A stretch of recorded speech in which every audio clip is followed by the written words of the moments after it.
Hello friends, good afternoon and welcome to all. आप सभी का स्वागत है मेरे अपने YouTube channel Shubham Jain ABC exam prep में। आज हम जिस टॉपिक की बात करेंगे वो है आपका दो टॉपिक्स हम आज की वीडियो में डिस्कस करेंगे। One is your part number 4 that is your DPSP directive principles of state policy and second topic जो है वो आपका फंडामेंटल ड्यूटीज़ के बारे में कवर करेंगे। ठीक है, इससे पहले हमने डिटेल वीडियो जो है फंडामेंटल राइट्स के बारे में डिस्कस किया हुआ है। ठीक है, मैं चाहता हूं कि वो वीडियो भी आप अच्छे से देख लीजिए क्योंकि आपके एग्ज़ाम में फंडामेंटल राइट्स के रिगार्डिंग क्वेश्चंस पूछे जाते हैं। जैसे मैंने आपसे पिछली वीडियो में भी बोला था कि आजकल जो क्वेश्चंस पूछे जाते हैं वो नॉर्मल ही आर्टिकल से रिगार्डिंग नहीं होते। ठीक है, तो उसका एक स्टेप क्या होता है, फर्दर होता है उस स्टेप का। ठीक है, तो ऐसे ही अगर आपका directive principles of state policy की बात करें तो उसमें भी क्या होता है, डायरेक्टली आर्टिकल्स तो ठीक है पूछ भी लिए जाते हैं, लेकिन एक स्टेप फर्दर। ठीक है, अगर आजकल कोई चीज़ न्यूज़ में है उसके रिगार्डिंग अगर गवर्नमेंट कोई एक्ट को इंट्रोड्यूस करना चाहती है, ठीक है, अमेंडमेंट करना चाहती है, तो उसके रिगार्डिंग चीज़ें जो है न्यूज़ में रहती हैं तो वो पूछ ली जाती हैं। सेकेंड थिंग, जो ये वाला पार्ट है directive principles of state policy वाला, अगर आपके ऐसे एग्ज़ाम्स जिसमें हम बात करते हैं, पंजाब का एक्साइज का एग्ज़ाम हो रहा है इस बार तो टैक्सेशन की वजह से अलग हो गया, लेकिन जब पिछली बार हम बात कर रहे थे कि इंडस्ट्रियल रिलेशंस के भी हमें कुछ टॉपिक्स पढ़ने पड़ रहे थे, तो वहाँ पे सोशल सिक्योरिटी के रिगार्डिंग हमारे कॉन्स्टिट्यूशन में कौन से आर्टिकल के बारे में क्या लिखा हुआ है, तो ये टॉपिक वहाँ पे भी इंपॉर्टेंट है। और अभी जो रिसेंटली यूपीएससी के ईपीएफ और एपीएफसी वगैरह के एग्जाम्स हैं उसके हिसाब से भी आपको कुछ आर्टिकल्स यहाँ पे पता होने चाहिए। तो विदाउट टाइम वेस्टिंग हम अपना टॉपिक स्टार्ट करते हैं। तो सबसे पहले तो जो ये आपके directive principles of state policy हैं कॉन्स्टिट्यूशन के कौन से पार्ट में लिखे हुए हैं, part number 4 and article number 36 to लेके 51। ठीक है, आपको पार्ट भी पता होना चाहिए और आर्टिकल्स भी पता होने चाहिए। पहला क्वेश्चन तो यहीं से पूछा जा सकता है।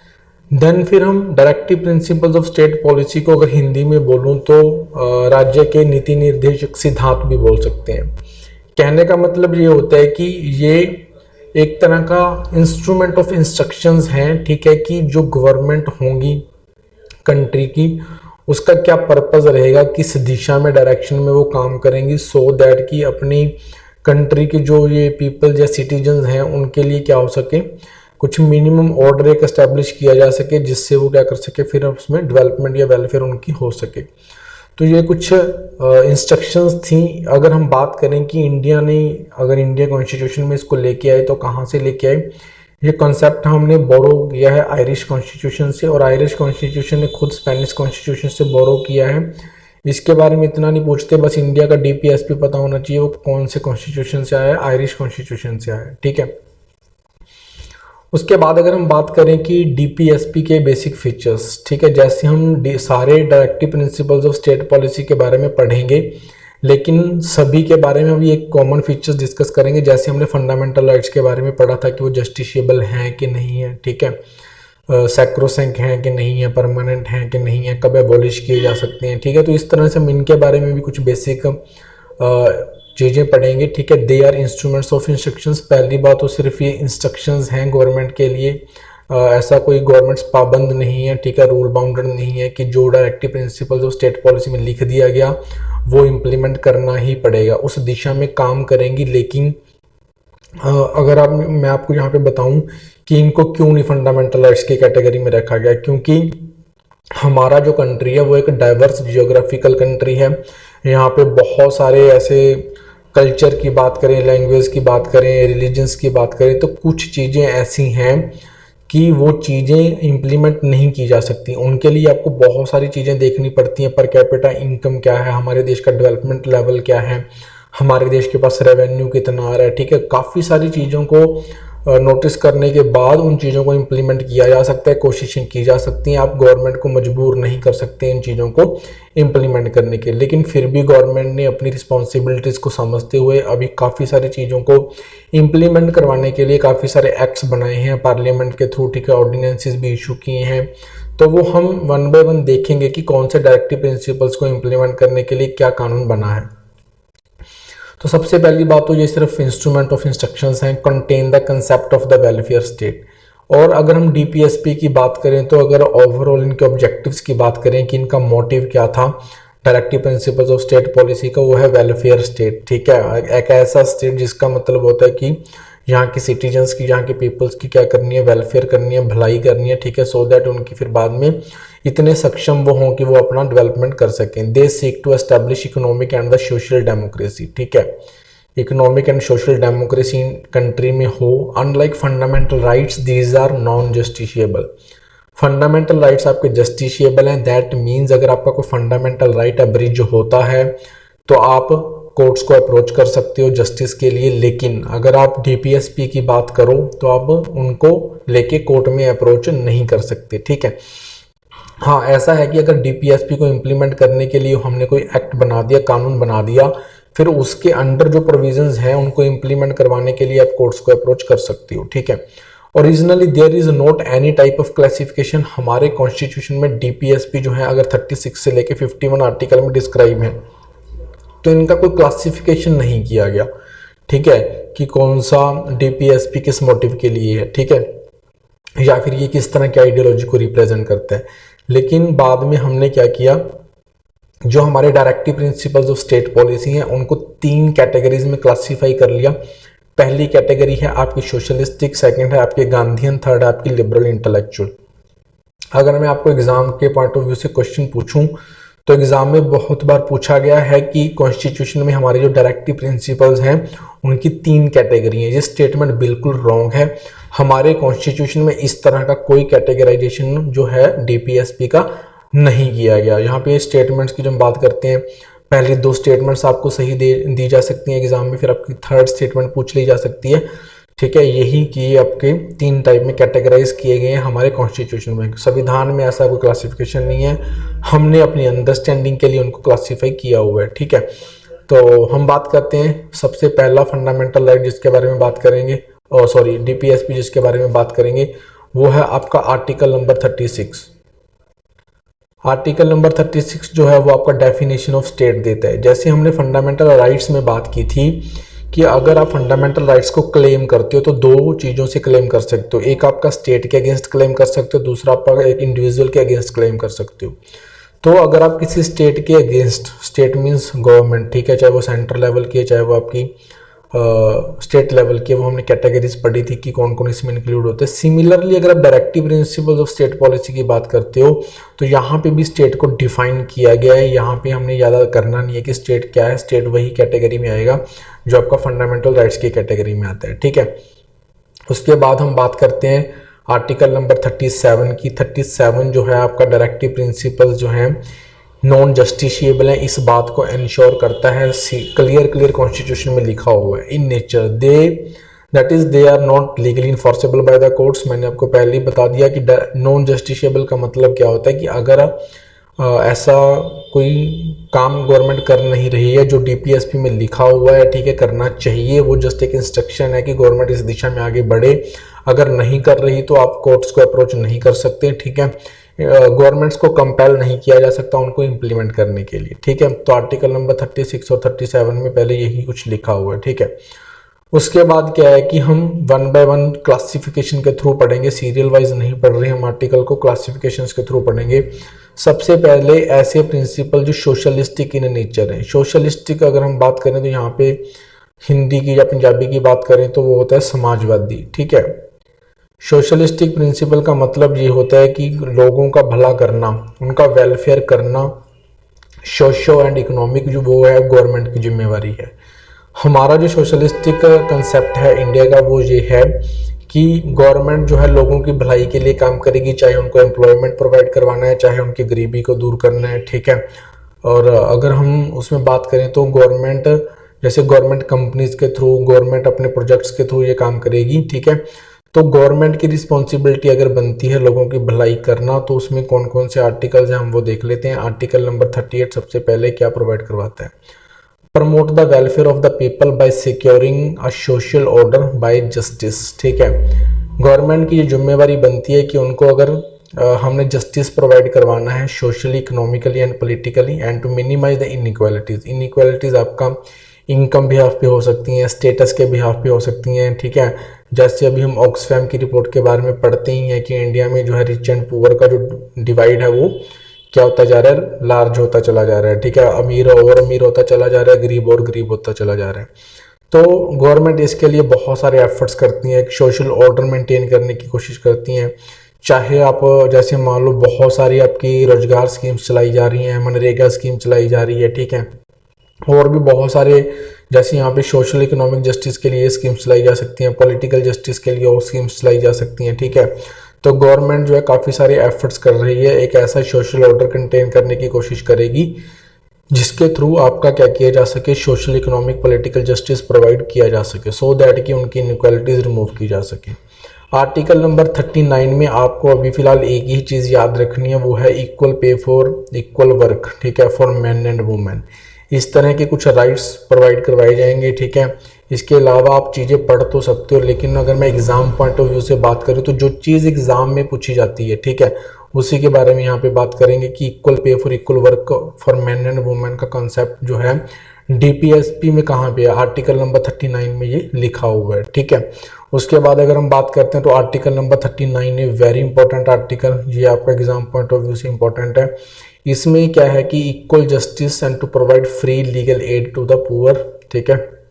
इसमें क्या है कि जो लोग गरीब हैं और कोर्ट्स को अप्रोच नहीं कर सकते किसी, क्योंकि उनके पास पैसा नहीं है, ठीक है, वो वकील नहीं कर सकते, एडवोकेट्स, ठीक है, लड़ नहीं सकते, उनके पास इतना पैसा नहीं है, ठीक है। तो क्या करेगी गवर्नमेंट, उनको सपोर्ट प्रोवाइड करवाएगी, उनको सरकारी वकील दिया जाएगा, जो भी उनको कंसल्ट करना है वो करवाया जाएगा। तो ये आपका आर्टिकल नंबर 39A के थ्रू इंट्रोड्यूस किया गया, ठीक है। कब ऐड किया गया था? 42nd अमेंडमेंट एक्ट 1976 में ऐड किया गया था, ठीक है। और इसी चीज़ को प्रमोट करने के लिए गवर्नमेंट ने बाद में नालसा बनाया था, national legal services authority act 1978। इसमें काफ़ी सारी कंडीशंस हैं कि अगर बंदा बीपीएल से बिलोंग करता है, एक वुमेन है, ठीक है, उसको अगर हमने गवर्नमेंट एडवोकेट या वकील देना है, ठीक है, तो उसको कैसे क्या क्या इनकम कंडीशंस होगी, सो दैट कि वो क्या कर सकें, जो लोग गरीब हैं, मार्जिनलाइज्ड हैं, अगर उनको फाइट करना है, ठीक है, जस्टिस लेने के लिए, तो फिर उनको गवर्नमेंट हेल्प प्रोवाइड करवाएगी, ठीक है। ये आर्टिकल बहुत पूछा जाता है, to provide the free legal aid to the poors, ठीक है। तो ये आपका आर्टिकल नंबर 39A में लिखा हुआ है। फिर आपका आता है आर्टिकल नंबर 41। अगर आर्टिकल नंबर 41 की बात करें तो यहाँ पे आपको सारा पता होना चाहिए, to secure the right to work, to education, to the public assistance in the case of the unemployment, old age, sickness and the disablement, ठीक है। जैसे मान लो ओल्ड एज पेंशन स्कीम चलाती है, ठीक है, अगर आप डिसेबल्ड हो तो आपके लिए जैसे मान लो असिस्टेंस दी जाती हैं, ठीक है। जैसे मान लो कोई बंदा फिजिकली हैंडीकैप्ड है, ठीक है, तो इस तरह की चीज़ों को प्रोवाइड करवाने के लिए, उनको सपोर्ट असिस्टेंस देने के लिए भी गवर्नमेंट काम करेगी। ये आपका आर्टिकल नंबर 41 में लिखा हुआ है। इससे ज़्यादा कोई क्वेश्चंस पूछे नहीं जाते, ठीक है, लेकिन फिर भी आपको पता होना चाहिए। आर्टिकल नंबर 42, जहाँ से मैटरनिटी रिलीफ के लिए आर्टिकल पूछा जाता है, क्योंकि काफ़ी न्यूज़ में रहता है, ठीक है। आप कमेंट सेक्शन में कमेंट करके बताइए कि अभी जो वुमेन को मैटरनिटी रिलीफ मिलता है, तो उसमें जो अभी जिस गवर्नमेंट जॉब में हैं जो, उनके लिए कितने वीक्स की पेड लीव अलाउड है, ठीक है, क्योंकि ये रिसेंटली अमेंडमेंट हुआ था, ठीक है। तो आर्टिकल नंबर 40 में मैटरनिटी रिलीफ की बात की गई है, ठीक है। जस्ट ह्यूमन कंडीशंस होनी चाहिए काम करने के लिए। उसके बाद article number 43, to secure a living wage, a decent standard for life and social and the cultural promotion for all the workers, ठीक है। यहाँ पे हम वर्कर्स की बात करते हैं, वर्कर्स की डेफिनेशन अलग होती है, वो हम जब इंडस्ट्रियल रिलेशंस का टॉपिक करेंगे कभी फिर बताएंगे यहाँ पे, ठीक है। आर्टिकल नंबर 3 में वर्कर्स के रिगार्डिंग बस ये समझ लो कि लिविंग वेज और एक डिसेंट वेज होनी चाहिए। इसलिए गवर्नमेंट ये बोलती है कि जो मिनिमम वेज है वो 18,000 पे जो है वो आपके वर्कर्स के लिए कर दी गई है, ठीक है। तो जैसे वर्कर्स का कंसेप्ट है कि उनके लिए कर दी गई है, तो जैसे अभी पंजाब का तो यार बहुत बुरा हाल है, अभी बोल रहे हैं कि उनको प्रोबेशन में भी जो है सैलरी फुल मिलने लग जाएगी। अगर बात बताओ कि अगर मान लो किसी गवर्नमेंट एम्प्लॉय को बाहर जाके सर्विस करनी पड़ जाए अपने होम टाउन को छोड़ के, ठीक है, तो वहाँ पे वो 10-15 हज़ार में एग्जिस्टेंस करेगा कैसे? यहीं पे तो आप उसको करप्शन करने की आदत डाल देते हो सबसे पहले, ठीक है। तो फिर वो 3-4 साल में करप्शन करे बिना रह ही नहीं सकता, तो उसके बाद भी उसको आदत डल जाती है।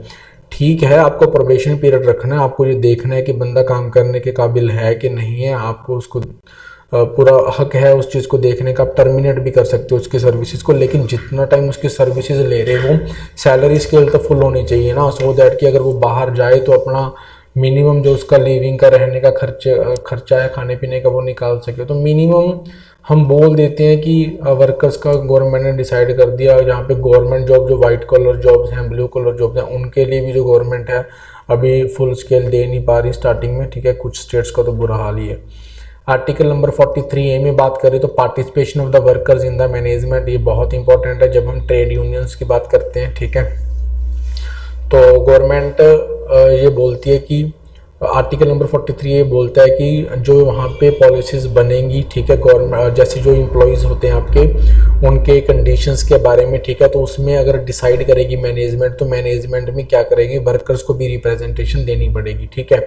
उनके बीच में कोई डिस्प्यूट्स हो रहा है तो मैनेजमेंट के साथ मिलके वो क्या करेंगे, इस चीज़ को सॉल्व करेंगे।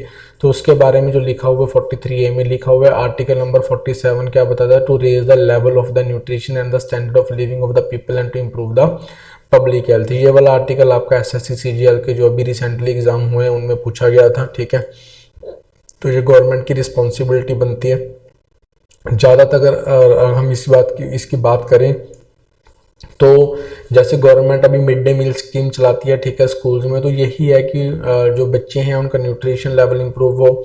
वुमेन्स जो हैं, वो प्रेग्नेंट वुमेन्स हैं, उनके लिए काफ़ी सारी स्कीम्स चलाई जा रही हैं। तो ये क्या है कि उनका न्यूट्रिशन लेवल मेंटेन रहे, सो दैट कि वो एक स्टैंडर्ड लिविंग ऑफ उनका लाइफ जो है उनको मिलता रहा, ठीक है। तो ये थे आपके सारे सोशलिस्टिक आर्टिकल्स, ठीक है।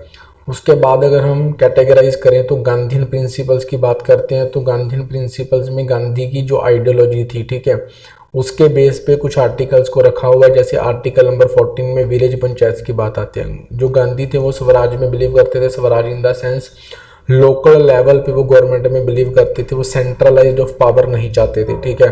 तो वो चाहते थे कि पंचायत बननी चाहिए और पंचायत को क्या होनी चाहिए, पावर्स दे देनी चाहिए, सो दैट कि वो अपना काम करती रहें। जैसे फाइनेंशियल पावर्स को डेलीगेट कर दो, लेजिस्लेटिव पावर्स को डेलीगेट कर दो, ठीक है। तो इस तरह की कुछ पावर्स पंचायत को मिल जाएं।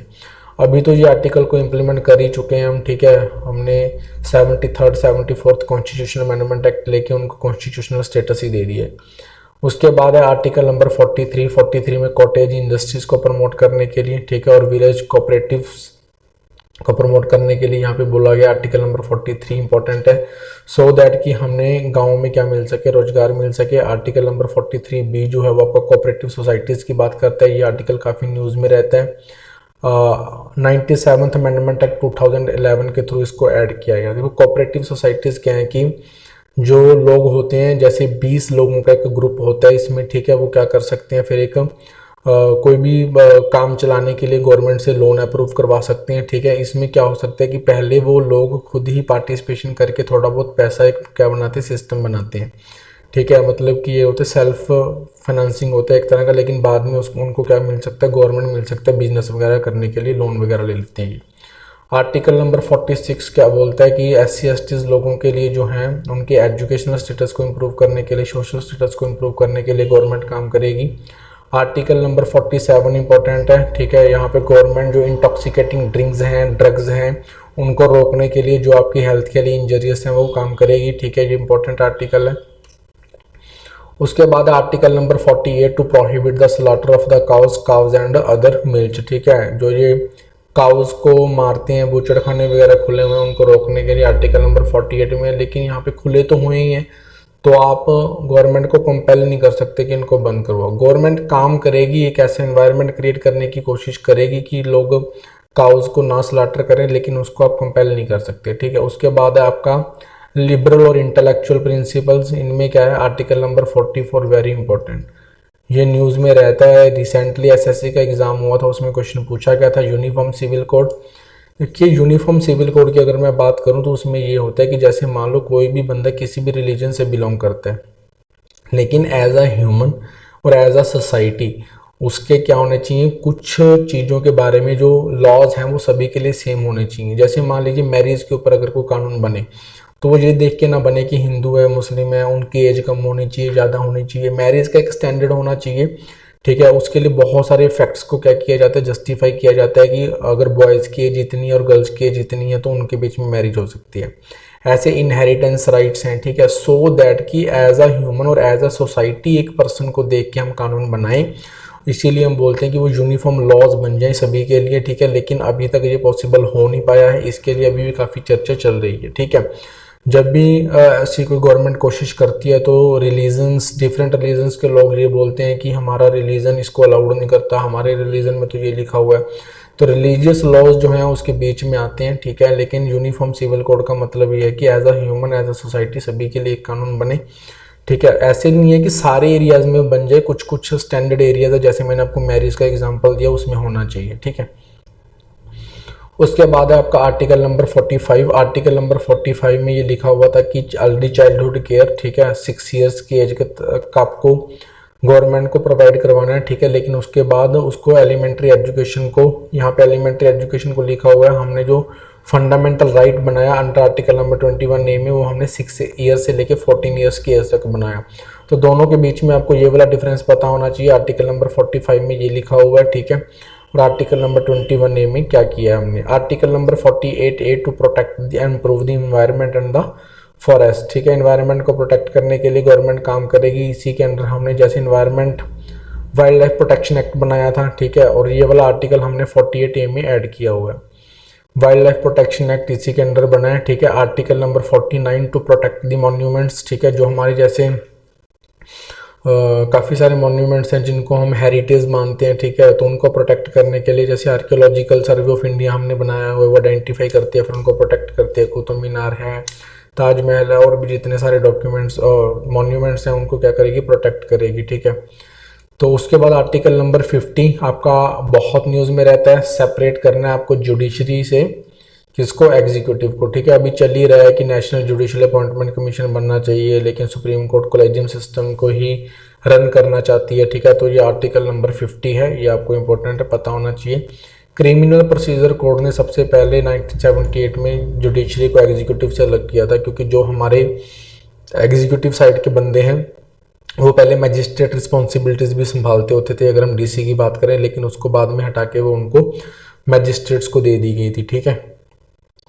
तो ये वाला आर्टिकल न्यूज़ में आर्टिकल ध्यान में रख लेना।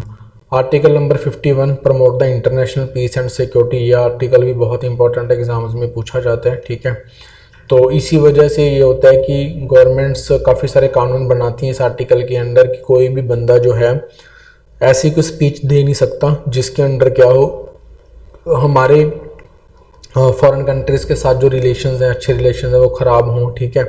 तो इंटरनेशनल पीस और सिक्योरिटी बनी रहे, इस चीज़ के लिए भी इंडियन गवर्नमेंट काम करेगी। उसके बाद कुछ इंपॉर्टेंट केसेस देख लो, क्योंकि हमने फंडामेंटल राइट्स और डीपीएसपी दोनों पढ़ लिए। अब इंपॉर्टेंट क्या है, फंडामेंटल राइट्स इंपॉर्टेंट है कि डीपीएसपी इंपॉर्टेंट है, क्योंकि हमने डीपीएसपी में गवर्नमेंट को रिस्पॉन्सिबिलिटीज़ दे दी कि गवर्नमेंट इस दिशा में काम करेगी, लेकिन उसके अगेंस्ट हमने फंडामेंटल राइट्स लोगों को दे दिए कि अगर गवर्नमेंट आपका कोई फंडामेंटल राइट अब्रेज करती है तो आप कोर्ट चले जाना। तो ये पॉसिबल नहीं है कि डीपीएसपी और फंडामेंटल राइट्स एक दूसरे के साथ क्या ना करें, क्लैश ना करें, वो करेंगे कभी ना कभी, ठीक है। तो इस केस में एक केस लगा था चंपाकम दोराईराजन केस 1951 में, वहाँ पे सुप्रीम कोर्ट ने ये बोला था कि फंडामेंटल राइट्स ज़्यादा बड़े हैं डीपीएसपी से। जब भी कभी गवर्नमेंट डीपीएसपी को इम्प्लीमेंट करने लगे और वो फंडामेंटल राइट्स को वायलेट करे तो फंडामेंटल राइट्स आपके क्या करेंगे, सक्सीड करेंगे और आपका डीपीएसपी का कोई भी वो मोटिव पूरा नहीं कर सकती। लेकिन गोलकनाथ केस में गवर्नमेंट ऑफ इंडिया ने बोला कि फंडामेंटल राइट्स जो है 1967 में आप इसको अमेंड भी नहीं कर सकते फंडामेंट, क्योंकि गवर्नमेंट ने क्या किया था चंपाकम दोराईराजन केस के बाद फंडामेंटल राइट्स को अमेंड कर दिया था, ठीक है, कॉन्स्टिट्यूशनल अमेंडमेंट के थ्रू, सो दैट कि वो डीपीएसपी को इम्प्लीमेंट कर सके। लेकिन गवर्नमेंट ने फिर गोलकनाथ केस में भी बोल दिया कि आप फंडामेंटल राइट को अमेंड नहीं कर सकते। तो इस केस में क्या किया हमारी पार्लियामेंट ने 24th अमेंडमेंट एक्ट लेके आई सबसे पहले। उसमें क्या किया, parliament has the right to amend the FR through the constitutional amendment act. तो पहले सुप्रीम कोर्ट ने ये बोला था कि आप कॉन्स्टिट्यूशनल जो फंडामेंटल राइट्स हैं उसको अमेंड नहीं कर सकते, ठीक है। लेकिन पार्लियामेंट ने बोला कि हमारे पास ये राइट है, हम फंडामेंटल राइट्स को अमेंड कर सकते हैं, क्योंकि कॉन्स्टिट्यूशनल अमेंडमेंट एक्ट के थ्रू हम कॉन्स्टिट्यूशन को अमेंड कर रहे हैं, ठीक है। तो सुप्रीम कोर्ट ने इस बात को मान लिया था, ठीक है। लेकिन 25th अमेंडमेंट एक्ट ने जो पार्लियामेंट है उसने एक आर्टिकल इंसर्ट किया था 31C। इसमें ये बोला था कि हम 39B और C के अंडर अगर कुछ फंडामेंटल राइट्स को इम्प्लीमेंट करना चाहते हैं तो हम कर सकते हैं। अगर उसके विद रिगार्ड टू कोई भी फंडामेंटल राइट वायलेट होता है तो उसको वायलेशन नहीं माना जाएगा। तो 31C में एक बात और भी लिखी थी कि कोई भी DPSP को इम्प्लीमेंट करने के लिए फंडामेंटल राइट्स अगर वायलेट होते हैं तो नहीं माना जाएगा। लेकिन सुप्रीम कोर्ट ऑफ इंडिया ने बोला कि कोई भी नहीं, सिर्फ ये 2 हैं, अगर इनको इम्प्लीमेंट करना है और अगर आपका 14 के अगेंस्ट आते हैं FR तो आपका ये इम्प्लीमेंट होगा, ये खत्म हो जाएगा, ठीक है। सेकंड बात यहाँ पे सुप्रीम कोर्ट ने बोली थी कि हमारे पास जुडिशियल रिव्यू का अधिकार है अंडर आर्टिकल नंबर 13, ठीक है। तो ये आपको केसेस कुछ पता होने चाहिए, कुछ अमेंडमेंट्स पता होने चाहिए कि सुप्रीम कोर्ट ने क्या बोला था और हमारा पार्लियामेंट का क्या स्टैंड था, ठीक है। डायरेक्टली एग्जाम्स में क्वेश्चन पूछ ले जाते हैं। अगर नॉर्मल एग्जाम्स की बात करूं तो वहाँ पे हो सकता है ना पूछा जाए, लेकिन PPSC या UPSC के जो एग्जाम्स हैं उनमें पूछा जा सकता है, ठीक है। तो ये थे आपके directive principles of state policy. कोई डाउट है अगर आपको तो कमेंट सेक्शन में कमेंट करके पूछ सकते हो। ज़्यादा डिटेल में आपको भी यहाँ पे पता है कि इतना समझाया नहीं जा सकता, समझा तो रहा ही हूँ अपनी तरफ से। कहने का मतलब यहाँ पे डिस्कशंस नहीं की जा सकती। आपके मन में कोई डाउट है तो फिर आप कमेंट सेक्शन में कमेंट करके बता देना, उसके ऊपर मैं डिस्कशंस कर सकता हूँ कि आजकल क्या चल रहा है या न्यूज़ में ऐसा क्यों हुआ, ठीक है। तो बाकी हम उस पॉइंट ऑफ व्यू से पढ़ते हैं जितना एग्ज़ाम में इम्पॉर्टेंट है और जो जो मेरे को लगता है कि मेन चीज़ें बतानी चाहिए। आपकी तरफ से क्या डाउट आप जब पूछोगे तभी हमको क्लियर होगा कि हमें और क्या बताना चाहिए। उसके बाद हम डिस्कस करेंगे पार्ट 4A। पार्ट 4A में आपका आर्टिकल एक ही आर्टिकल है 51A, उसमें फंडामेंटल ड्यूटीज़ की बात की गई है। देखो, अगर किसी बंदे को फंडामेंटल राइट्स हैं, मौलिक अधिकार मिले हुए हैं, तो उसके कुछ मौलिक कर्तव्य, मौलिक ड्यूटीज़ भी होनी चाहिए, फंडामेंटल ड्यूटीज़ भी होनी चाहिए। अगर आप सिर्फ अपने राइट्स की ही बात करते रहोगे तो हर एक बंदा अगर अपने राइट्स की बात करेगा तो फिर उसकी रिस्पॉन्सिबिलिटीज़ कौन निभाएगा। सबसे पहले अगर मैं बात करूं, फंडामेंटल ड्यूटीज़ हमारे ओरिजिनल कॉन्स्टिट्यूशन का पार्ट नहीं थी। इसकी एमरजेंसी जब हुई वो 1975 का जो एमरजेंसी लगा था उसके बाद हुई, ठीक है। क्योंकि वहाँ पे उस समय गवर्नमेंट को लगा कि लोगों के कुछ फंडामेंटल ड्यूटीज़ होने चाहिए, ठीक है, जिनको उनको फॉलो करना चाहिए। तो एक कमेटी बिठाई गई थी जिसको हम बोलते हैं स्वर्ण सिंह कमेटी। उसने रिकमेंडेशन किया तो 42nd अमेंडमेंट एक्ट 1970 एक्ट में हमने कुछ फंडामेंटल ड्यूटीज़ को ऐड कर लिया, ठीक है। तो वो 10 थी, अभी हमारे पास टोटल 11 ड्यूटीज़ हैं। एक ड्यूटी बाद में ऐड की गई थी 86 अमेंडमेंट एक्ट 2002 में। तो अभी कितनी है हमारे पास? टोटल 11 फंडामेंटल ड्यूटीज़ हैं। ये ड्यूटीज़ फंडामेंटल तो हैं लेकिन ये नॉन जस्टिशिएबल, मतलब कि इन द सेंस कि ये कोई कंपेल नहीं कर सकता आपको इन चीज़ों को मानने के लिए, ठीक है। तो सॉरी, सेकंड चीज़ यहाँ पे याद रख सकते हो कि कॉन्स्टिट्यूशन जो है वो आपका USSR से लिया गया। ये पार्ट जो है फंडामेंटल ड्यूटीज़ वाला, ठीक है, नॉन जस्टिशिएबल है, ठीक है। गवर्नमेंट कोई भी आपको ऐसे अप्रोच नहीं कर सकते, ठीक है, सुप्रीम कोर्ट या हाई कोर्ट को। लेकिन ऐसा है कि पार्लियामेंट जो है इनको इम्प्लीमेंट करवाने के लिए कुछ लेजिस्लेशन बना सकती है। यहाँ पे 2 कमेटीज़ का नाम आपको पता होना चाहिए। एक आपकी स्वर्ण सिंह कमेटी है, सेकंड आपकी वर्मा कमेटी है, जिसके बारे में हम बाद में डिस्कस करेंगे। पहले एक बार फंडामेंटल ड्यूटीज़ देख लेते हैं, फिर मैं दोनों कमेटीज़ के बीच में डिफरेंस समझा दूंगा आपको क्या है। पहले हम आर्टिकल नंबर 51A में ड्यूटीज़ जल्दी से देख लेते हैं। आपको कॉन्स्टिट्यूशन के रिस्पेक्ट करनी पड़ेगी, उसके आइडल्स, उसके इंस्टीट्यूशंस को मानना पड़ेगा, नेशनल फ्लैग की रिस्पेक्ट करनी पड़ेगी, नेशनल एंथम की रिस्पेक्ट करनी पड़ेगी। ये आपका क्रोनोलॉजी में याद रख लेना, डायरेक्टली यहाँ से भी पूछ लिया जाता है कि 51A में लिखा हुआ है। फिर आपका क्रोनोलॉजी में 51B में क्या लिखा हुआ है कि आप देश की सॉवरेनिटी को प्रोटेक्ट करोगे, इंटीग्रिटी को प्रोटेक्ट करोगे, ठीक है। उसकी प्रभुसत्ता के ऊपर या उसकी अखंड भारत जो हम बोलते हैं उसको खतरा नहीं होना चाहिए। फिर क्या है कि आप inspired the national struggle for the freedom, जो चीज़ें हमारी नेशनल फ्रीडम जो है, स्ट्रगल जो था उसके साथ जो जुड़े हुए हैं उन सभी की रिस्पेक्ट करोगे। लेकिन यहाँ पे कंट्रोवर्सी ये है कि जो नेशनल फ्रीडम के साथ जुड़े हुए थी चीज़ें, उनमें से कुछ लोग उनको मानते हैं, कुछ लोग नहीं मानते। तो यहाँ पे स्पेसिफिकेशन देना बहुत मुश्किल हो जाता है कि किसकी रिस्पेक्ट करें या किसकी रिस्पेक्ट ना करें, क्योंकि हिस्ट्री में कुछ चीज़ें ऐसी लिखी हुई हैं जिनके ऊपर लोगों को काफ़ी अभी ऐतराज़ है। उसके बाद है डिफेंड करना कंट्री को, ठीक है, रेंडर करनी नेशनल सर्विस। जब भी गवर्नमेंट आपसे कुछ मांगे कि आपको देश की सेवा करनी है, तो आपको देश की सेवा करने के लिए कुछ भी करना पड़ेगा। जैसे मान लो आपको बॉर्डर पे भेजना है तो आप गवर्नमेंट भेज सकती है, ठीक है। टू प्रमोट द हार्मनी, आपको हार्मनी प्रमोट करनी है, ठीक है, लोगों के बीच में, ठीक है। कम्युनल हार्मनी नहीं होनी चाहिए, ब्रदरहुड रहना चाहिए, ठीक है, ये भी आपका ड्यूटी है। ई में होना चाहिए। एफ में अगर बात करें तो रिच हेरिटेज जो हमारा कंट्री का है उसको आपको प्रिजर्व करना है। To protect and improve the natural environment including forest, lake, rivers, इनको गंदा नहीं करना, इनको प्रोटेक्ट करना है। जी में है, इंपॉर्टेंट है। To develop the scientific temper and humanism. Scientific temper का मतलब ये होता है कि किसी भी चीज़ के ऊपर आपको अंधविश्वास नहीं करना, ठीक है, चीज़ों को लॉजिकली समझना है। जैसे मान लो व्हाट्सएप के ऊपर आपको अफवाह फैला दी, ठीक है, किसी भी चीज़ को लेके, और आप अंधभक्त बन के उसके ऊपर विश्वास करो, ऐसा नहीं होना चाहिए। साइंटिफिक टेम्पर आप में के अंदर होना चाहिए। आप डेवलप करिए, सोचिए, समझिए, फिर आप निर्णय लीजिए, ठीक है, that is spirit of inquiry. उसके बाद है to safeguard the public property का सेफ करना आपकी ड्यूटी बनती है। ऐसी नहीं है कि आप दंगा फसाद कर रहे हो, बसेस जला रहे हो, तोड़ फोड़ कर रहे हो, ये नहीं होना चाहिए। To strive toward the excellence in all spheres, ठीक है, इंडिविजुअली तौर पे आप अपनी लाइफ के अंदर एक्सेल करने की कोशिश करोगे, डेवलपमेंट करने की कोशिश, अचीवमेंट करने की कोशिश करते रहोगे, ठीक है। उसके बाद है कि एजुकेशन चिल्ड्रंस को मिलनी चाहिए जिनकी एज 6 से लेके 14 तक है, ठीक है। 86 कॉन्स्टिट्यूशनल अमेंडमेंट एक्ट 2002 में इसको ऐड किया गया है, ठीक है। ये वार्ड की रिस्पॉन्सिबिलिटी बनती है कि अपने बच्चे को पढ़ाएं, ठीक है। तो ये थी आपकी फंडामेंटल ड्यूटीज़। इसकी क्रोनोलॉजी याद कर लेना यार, एक एग्ज़ाम मेरे को याद नहीं आ रहा कौन से एग्ज़ाम में पूछा गया था। डायरेक्टली ऐसे करके देखो, फंडामेंटल ड्यूटी ऐसे करके आर्टिकल यहाँ पे ऐसे पूछ रखा था कि ये इसमें है कि इसमें है कि इसमें, एक बार क्रोनोलॉजी आपको याद होनी चाहिए, ठीक है। उसके बाद अगर हम यहाँ पे बात करें तो हम दो कमेटीज़ की बात करेंगे। एक है आपकी वर्मा कमेटी, दूसरी आपकी स्वर्ण सिंह कमेटी। देखिए, स्वर्ण सिंह कमेटी वो कमेटी थी जिसने फंडामेंटल ड्यूटीज़ को रिकमेंड किया था कि वो हमारे संविधान का पार्ट होनी चाहिए। लेकिन वर्मा कमेटी जब 1919 में बनी तो इस कमेटी का काम ये था कि फंडामेंटल ड्यूटीज़ जो हैं उनको जस्टिसेबल पार्ट बनाया जाए कि नहीं बनाया जाए। कहने का मतलब क्या फंडामेंटल ड्यूटीज़ जो लिख दी हैं लोगों को मैंडेटरी कर दिया जाए कि उनको मानना ही मानना है।